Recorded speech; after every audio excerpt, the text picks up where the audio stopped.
Bismillahirrahmanirrahim. Untuk materi selanjutnya adalah mengenai aspek yuridis ya. Pembahasan untuk aspek yuridis ini bisa kita lihat pada screen berikut.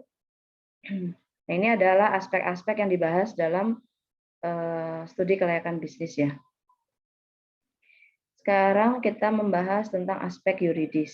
Ya, di sini tentu saja berkaitan dengan bagaimana seorang debitur itu memiliki legalitas usaha atau pemilik agungan itu memiliki legalitas usahanya.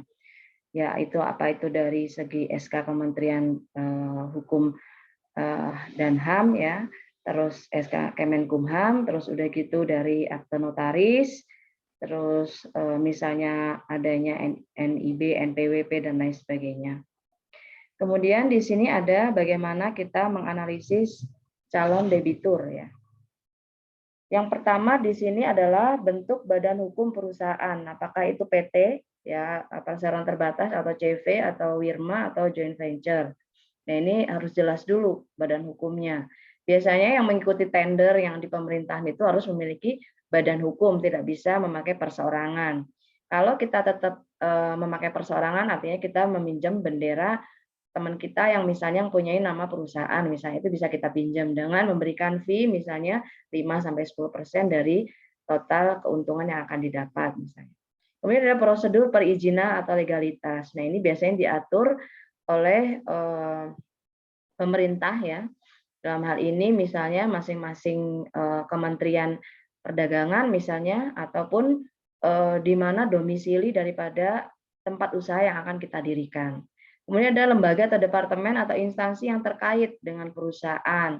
Ya, apabila itu nanti berhubungan dengan misalnya jasa, tentu saja kita jasa pariwisata, misalnya kita banyak berhubungan dengan Disputpar, misalnya Dinas Kebudayaan dan Pariwisata. Kemudian di sini ada rencana anggaran dasar perusahaan AD/ART. Ini biasanya dirumuskan dalam rapat umum pemegang saham. Ya, apakah itu biasanya kalau PT itu di atas 1 miliar ke atas biasanya ya. Nah, kemudian di sini ada berbagai macam legalitas usaha ya. Dari mulai PT, firma, di sini CV, kemudian ada BUMN, BUMD, yayasan serta koperasi. Nah, ini tentu pendiriannya itu memiliki karakteristik yang berbeda-beda. Kalau BUMN itu lebih kepada tingkatnya itu adalah nasional. Kalau BUMD biasanya itu berkaitan dengan badan usaha milik daerah ya. Kalau yang sekarang ini lagi marak dilakukan oleh pemerintah daerah adalah adanya BUMDes ya, masing-masing desa memiliki dana BUMDes tersendiri baik itu untuk pengembangan tempat wisata ataupun potensi daerah daripada masing-masing yang bisa digalakkan sebagai pendapatan asli daerah atau PAD-nya. Kemudian di sini ada yayasan.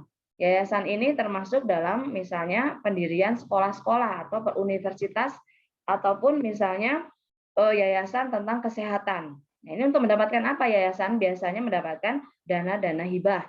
Ya, kalau di yayasan kesehatan seperti HIV/AIDS itu banyak mendapatkan dana hibah dari PBB seperti WHO dan lain sebagainya. Kemudian di sini ada koperasi yang sering kita kenal, apa itu koperasi susu atau koperasi produksi atau simpan pinjam. Nah, ini memiliki AD/ART yang berbeda-beda, ya tergantung pada kesepakatan dalam rapat anggota. Kemudian ada lembaga yang terkait dengan perusahaan. Di sini ada investor, ya siapa saja yang akan mengikuti investasi kita, ya apabila kita sebagai seorang pengusaha. Kemudian ada kreditur ataupun pihak bank, ya. Kemudian di sini ada pemerintah sebagai pemegang regulasi. Ini lebih kepada peraturan perpajakan ataupun regulasi di mana acuan kita akan mendirikan suatu badan usaha, misalnya dari legalitas, dari Kemenkumham dan lain sebagainya. Selanjutnya ada rencana anggaran dasar perusahaan. Nah, ini bisa ditetapkan dalam rapat umum pemegang saham atau RUPS. Kalau tadi di yayasan itu misalnya kita adakan rapat antar anggota, antar pengurus dan koperasi juga pada rapat anggota tahunan ya. Itu pemegang kekuasaan tertinggi lah untuk di koperasi ya. Kemudian kita lihat di sini ada peraturan perundang-undangan. Nah, ini berbagai macam undang-undang bisa kalian baca. ya terkait dengan BUMN, BUMD, kemudian ada koperasi, tentang yayasan dan lain sebagainya. Nah, ini studi kasus yang lebih membahas tentang kasus-kasus pada perusahaan retail ya. Kemudian apa namanya yang terjadi di perusahaan retail itu apa saja ya bisa dilihat dari ilustrasi berikut ini. Ini hanya sebagian kecil yang dialami oleh perusahaan retail yang tradisional dan retail modern. Ini bisa membedakan apa yang menjadi pembeda dari kedua jenis perusahaan tersebut. Mungkin dari aspek yuridis ini cukup singkat saja karena ini terkait dengan undang-undang ya, asalkan kalian memahami apa saja yang menjadi inti daripada aspek yuridis tersebut. Tentu harus dipahami masing-masing perundang-undangan apabila mendirikan suatu yayasan ataupun BUMN, PT, dan lain sebagainya, tergantung jenis usaha yang akan kalian dirikan nantinya. Demikian dari saya, terima kasih atas perhatiannya. Wassalamualaikum warahmatullahi wabarakatuh.